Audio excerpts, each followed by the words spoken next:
1, 2, 3, ECT Gutabunda. Kumekucha na kumepambazuka. Yani mwezi wa 6 ni mbali.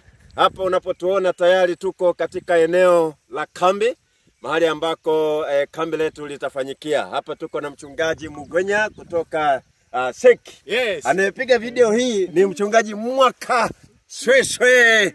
Na tuko na mchungaji hapa Meda, ni mkurugenzi wa idara ya huduma za vijana, chaplaincy na muziki kutoka jimbo la Mara.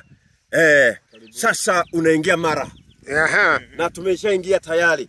Unaona mbele yako mpenzi mtazamaji ni uwanja huu. Huu ni uwanja wa michezo ambao kila siku asubuhi kutakuwa na mazoezi, na bila shaka tutakuwa na mechi hapa za kutosha Stumu na Isi na Ntuku. Kwa hiyo vijana jiandaeni sana, yani mambo hapa ni bam bam. Unaloliona huko ni poli, mwendo wa ngiri mkia juu. Yani ni hatari, mbele yake ni ziwa.